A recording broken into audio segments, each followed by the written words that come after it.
जय जगन्नाथ दोस्तों मु Vishwasagar welcome back to my channel.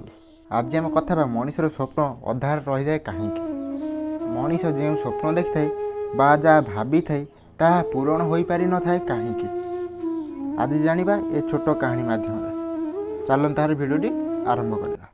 गोटे आश्रम रे गुरु शिष्य रोते। शिष्य जनक बहुत सुंदर चित्र अंकन करे। से चित्र अंकन करने को बहुत भल पाए चित्र अंकन शिखुला। चित्र अंकन में जहाँ भूल होता गुरु ताकू कही दौले। एमती समय बीतवाक लगला ने गोटे से बहुत सुंदर चित्र अंकन कला। भाविला ए चित्र को मु गुरुदेव को देखी ना। गोटे जगार से चित्र को लगेदेला आउ तले लिखिदेला जदि ए चित्र रे किसी कमी अच्छी ताहले ए चित्र उपर तमें छकी मारदब। तार पूरा विश्वास थिला कि ए चित्र रे केही भी छकी मारिबेनी। किछि समय छाड़ी शिष्य जनक से चित्र पाखक गला। देखिकी आश्चर्य हो गला कि से चित्र रे बहुत गुड़ाए छकी मराई। या देखी ता मन में बहुत कष्ट है। एते सुंदर चित्र भी लोक छकी मारी दौरान। मन दुख रे जाई गुरु को सब कहला। गुरुदेव कहले कि गोटे काम कर आउ गोटे चित्र कर। से चित्रटी की सही स्थान नहीं लगेदेबू आउ तले लिखिदेबू कि यही चित्र रे जोठी कमी अच्छी दयाकर से चित्र को पूरण कर दिंतु।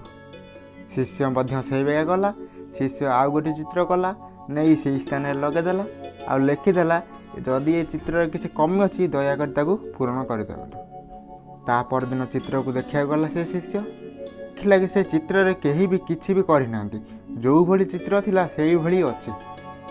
गुरु को आसी सब कथा कहला। गुरु बुझेले कि ए कथा आमको शिखेला कि ए दुनिया रे कमी बाहर करने लोक बहुत अच्छा। तुम भितर एटा कमी अच्छी सेटा कमी अच्छी।